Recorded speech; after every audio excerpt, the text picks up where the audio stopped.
Hello friends, എല്ലാവർക്കും പുതിയൊരു വീഡിയോയിലേക്ക് സ്വാഗതം. നമ്മുടെ ചെടികൾക്ക് ചാരം എത്രത്തോളം എഫക്റ്റീവാണ്, അതുപോലെ ഏതുതരം ചാരമാണ് ഉപയോഗിക്കേണ്ടത് എന്നൊക്കെയാണ് ഇന്നത്തെ വീഡിയോയിലൂടെ ഷെയർ ചെയ്യുന്നത്. നമ്മൾ ചെടികൾക്കൊക്കെ ഒത്തിരി വളങ്ങൾ ഉപയോഗിക്കാറുണ്ടല്ലേ? പക്ഷേ ആ വളങ്ങളെപ്പോലെ തന്നെയാണ് നമ്മുടെ ചാരവും ചെടികൾക്ക് എഫക്റ്റീവായിട്ട് കിട്ടുന്നത്. അപ്പോൾ ചെടികൾക്ക് ചാരം ഉപയോഗിക്കുന്നത് വഴി 3 ഗുണങ്ങളാണുള്ളത്. ഒന്ന് വളമായിട്ടും കീടനാശിനിയായിട്ടും ഫംഗിസൈഡായിട്ട് പോലും നമുക്ക് ചാരം ഉപയോഗിക്കാൻ പറ്റും. ഇനി ഏതുതരം ചാരമാണ് ഉപയോഗിക്കേണ്ടതെന്ന് നോക്കാം.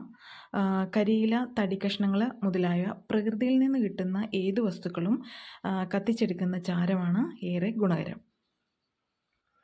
നമ്മുടെ ചെടികൾക്ക് ആവശ്യമുള്ള വളർച്ചയ്ക്ക് ആവശ്യമുള്ള കാൽഷ്യം, പൊട്ടാസ്യം ധാരാളമായിട്ട് ചാരത്തിൽ അടങ്ങിയിട്ടുണ്ട്. അതുകൊണ്ട് തന്നെ വളർച്ചയെത്തിയ ചെടികൾക്ക് ചാരം കൊടുക്കുന്നതാണ് ഉത്തമം. ചെറിയ ചെടികൾക്ക് അതുപോലെ പോട്ട് ചെയ്ത് ഉടനെയുള്ള ചെടികൾക്കും ചാരം കൊടുക്കാതിരിക്കുന്നതാണ് നല്ലത്. അപ്പോൾ ഈ ചാരത്തിൽ അടങ്ങിയിരിക്കുന്ന പൊട്ടാസ്യത്തിൻ്റെ കണ്ടൻറ്റ് ശരിക്കും പറഞ്ഞാൽ ഈ വളർച്ചയെത്തിയ ചെടികളെയൊക്കെ പെട്ടെന്ന് പൂവിടാനായിട്ട് സഹായിക്കുന്നുണ്ട് കേട്ടോ. അപ്പോൾ അതുകൂടി ഒന്ന് ഓർമ്മപ്പെടുത്തുന്നു. അതുപോലെ ഈ ചെടികളെ ബാധിക്കുന്ന ചെറിയ ചെറിയ കീടങ്ങളുണ്ടല്ലോ, ഈ റോസ പോലുള്ള ചെടികളുടെ മൊട്ടുകളുടെയൊക്കെ നീരൂറ്റി കുടിക്കുന്നതുകൊണ്ട് ഈ മൊട്ടുകളൊക്കെ കറുത്തു പോകും. അപ്പോൾ അതൊരു തരം ചെറിയ പ്രാണികളാണ് കേട്ടോ അതിൻ്റെ നീരൊക്കെ ഊറ്റി കുടിക്കുന്നത്. അപ്പോൾ അതുപോലുള്ള പ്രാണികളെയും ഈ മിലി ബഗ്സിനെയും ഒച്ചിനെയും അതുപോലെ മണ്ണിലുള്ള ചെറിയ ഉറുമ്പിനെയും ഒക്കെ അകറ്റാനായിട്ട് ഈ ചാരം ചെറുതായിട്ടൊന്ന് തൂവുന്നത് വളരെ നല്ലതാണ് കേട്ടോ. ഇനി നമ്മുടെ ചെടിച്ചട്ടികളിലൊക്കെ ഇടയ്ക്കൊന്ന് ശ്രദ്ധിച്ചാൽ മനസ്സിലാവും ഈ മണ്ണിലൂടെ സാധാരണ കറുത്ത ഉറുമ്പുകളും അതുപോലെ പ്രാണികളും ഒക്കെ ഇങ്ങനെ നീങ്ങുന്നതായിട്ട്. അപ്പോൾ അതിന് ചാരം ചെറുതായിട്ടൊന്ന് തൂവി കൊടുക്കുന്നത് നല്ലതാണ്. ആ ചെടിയുടെ ചുവട്ടിലുള്ള മണ്ണൊന്ന് ചെറുതായിട്ട് ഇളക്കിയ ശേഷം ഈ ചട്ടിയോട് ചേർത്ത് കുറേശ്ശെ ചാരം വിതറി കൊടുക്കുന്നത് വളരെ നല്ലതാണ്. ചെടിയുടെ കടയ്ക്കൽ മുട്ടാതിരിക്കാനായിട്ട് ശ്രദ്ധിക്കുക. ചട്ടിയോട് ചേർന്ന് വേണം ചാരം തൂവി കൊടുക്കാനായിട്ട്.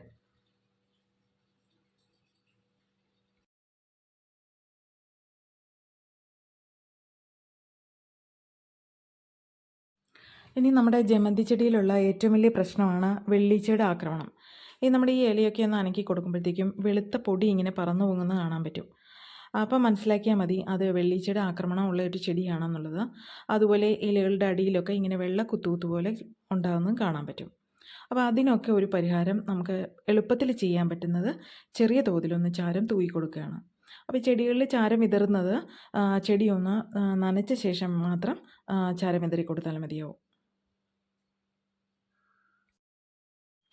മിക്കവാറും നമ്മുടെ റോസയുടെ മൊട്ടൊക്കെ കരിഞ്ഞു പോകാറുണ്ട്. തളിരിലകളൊക്കെ ചെറിയ കറുത്ത പാടുകളൊക്കെ വന്ന് അത് ഉണങ്ങി പോകാറുണ്ട്. അതും ഒരുതരം പ്രാണി വന്ന് നീരൂറ്റി കുടിക്കുന്നതാണ്. അപ്പോൾ അതിനുമൊക്കെ നമുക്ക് എളുപ്പത്തിൽ ചെയ്യാൻ പറ്റുന്ന മൊട്ടിലൊക്കെ ചെറുതായിട്ടൊന്ന് ചാരം വിതറി കൊടുത്താൽ മതി.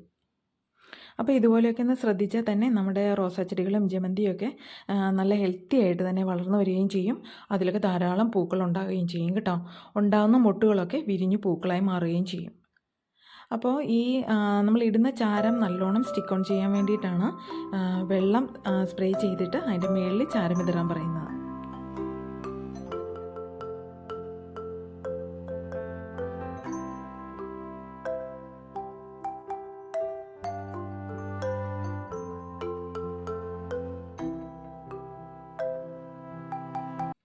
ഇത് എൻ്റെ കയ്യിലുള്ള ഒരു ഓർക്കിഡ് റോസിൻ്റെ വെറൈറ്റിയാണ് കേട്ടോ.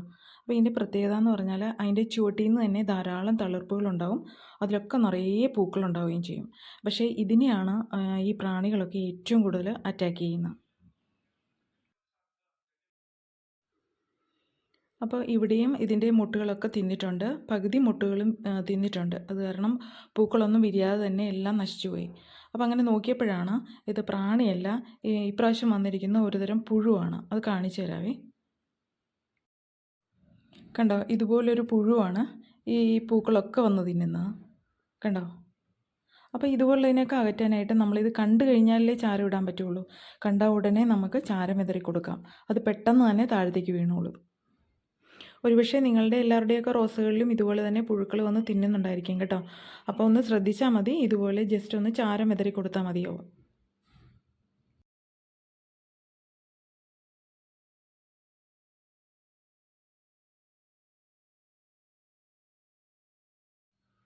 അപ്പോൾ നമുക്ക് ഇതിൻ്റെ മുകളിലേക്ക് കുറച്ച് ചാരം വിതറി കൊടുക്കാം.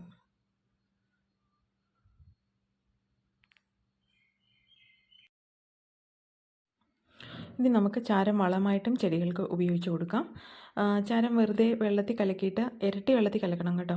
നന്നായിട്ട് ഡൈല്യൂട്ട് ചെയ്തിട്ട് വേണം ചെടികളുടെ ചുവട്ടിൽ ഒഴിച്ചു കൊടുക്കാനായിട്ട്, ചൂടുകാലം ആയതുകൊണ്ട്.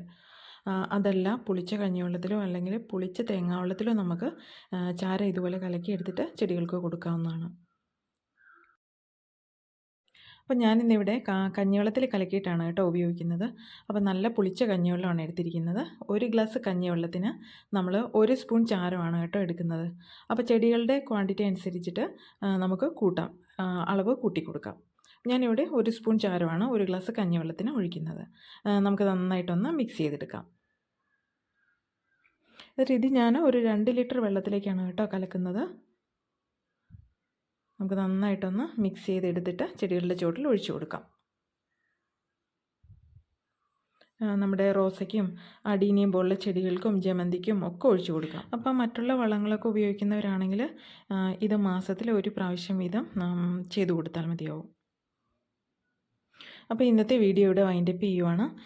ഗാർഡനിങ്ങിൽ നിങ്ങൾക്കുള്ള അനുഭവങ്ങളും അറിവുകളുമൊക്കെ കമൻറ്റ് ബോക്സിലൂടെ അറിയിക്കാൻ മറക്കരുത് കേട്ടോ. അപ്പം നമ്മുടെ ചെറിയ അറിവുകൾ ബാക്കിയുള്ളവർക്ക് പ്രയോജനപ്പെടുമെങ്കിൽ അത് വളരെയധികം നല്ല കാര്യമല്ലേ.